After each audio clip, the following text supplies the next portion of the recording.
এয়া হৈছে হাতী ভেকুৰী। নমস্কাৰ বন্ধু বান্ধৱসকল, বিচিত্ৰ পৃথিৱীৰ অন্য এটা ভিডিঅ'লৈ আপোনালোকক সকলোকে স্বাগতম জনাইছোঁ। বন্ধুসকল, আজি জানো আহকচোন এই হাতী ভেকুৰী বা বৰ ভেকুৰীৰ ঔষধি গুণৰ বিষয়ে।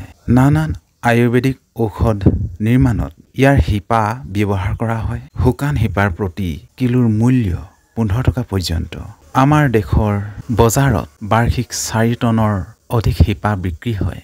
ভেকুৰীৰ ফল, কোমল পাত আৰু আগ শিপা ঔষধি হিচাপত ব্যৱহৃত হয়। সাধাৰণতে ভেকুৰী ফলৰ চাটনি, আঞ্জা, ভাজি, সিদ্ধ আৰু পিটিকা কৰি খোৱা হয়। ইয়াক ঘোলক চাহৰ দৰেও সেৱন কৰিব পাৰি। ভেকুৰী আচাৰো বনাব পাৰি। ভেকুৰীৰ গুৰিৰ তেল উলিওৱাৰ উপৰিও চূৰ্ণও বনোৱা হয়। ভেকুৰীত থাকে antioxidant, phytochemicals, sex hormone, vitamin C, carbohydrate, calcium, phosphorus আৰু আন ৰাসায়নিক তত্ত্ব যেনে ক্লেপেষ্টৰল, লেনষ্টেৰল, কেপ্ৰষ্টেৰল আদি পোৱা যায়। কেইবাটাও গৱেষণামূলক অনুসন্ধানত ভেকুৰীৰ এণ্টিকেঞ্চাৰ, এণ্টিবেক্টেৰিয়েল, এণ্টিছেপাৰাইটিক আৰু কাৰ্ডিঅ'টনিক গুণ থকা পৰিলক্ষিত হৈছে। হাঁপানি, ব্ৰংকাইটিছ, কফ আদি শ্বাসজনিত ৰোগৰ ফলপ্ৰসূ চিকিৎসাত ব্যৱহাৰ কৰা হয়।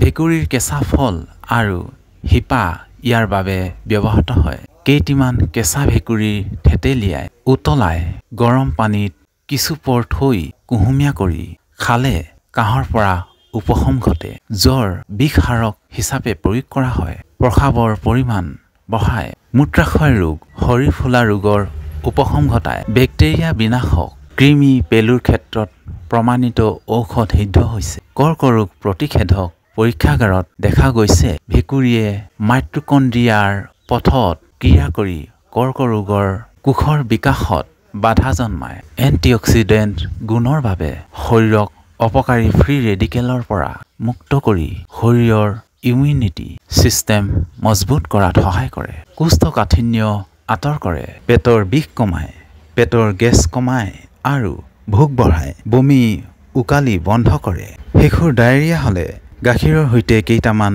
ভেকুৰী খোৱালে নিৰাময় হয়। খজুৱতি আৰু চৰ্ম ৰোগতো শিপাৰ প্ৰলেপ উপকাৰী। বৃশ্চিক আদি কীট পতংগৰ দংশনৰ চিকিৎসাত ই ফলপ্ৰসূ। চুলি সৰা ৰোধ কৰিবলৈ ভেকুৰী পিচি মৌৰ সৈতে মিহলাই মূৰত ঘঁহিলে চুলি সৰা ৰোধ হয়। মুখৰ দুৰ্গন্ধ আঁতৰাবলৈ ভেকুৰীৰ ৰসেৰে কুলকুলি কৰিবৰ পৰামৰ্শ দিয়া হয়। মৃগী ৰোগীৰ ফিতৰ গভীৰতা ভেকুৰীয়ে হ্ৰাস কৰে। ভেকুৰীৰ শিপাৰে হৃদয় সবলতা আৰু স্বাস্থ্যৰ উন্নতিৰ বাবে টনিক প্ৰস্তুত কৰা হয়।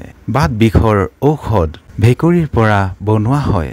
দন্ত ৰোগ, কাণৰ বিষ, জিভাত ঘাঁ, মহিলাৰ বন্ধ্যাত্ব, স্নায়ু ৰোগ আদিৰ সানমিহলি চিকিৎসাতো ইয়াক প্ৰয়োগ কৰা হয়। বন্ধু বান্ধৱসকল, যদিহে আপুনি এই ইনফৰমেশ্যনখিনি ভাল পালে তেতিয়াহ'লে শ্বেয়াৰ কৰি দিয়ে যেন। ধন্যবাদ।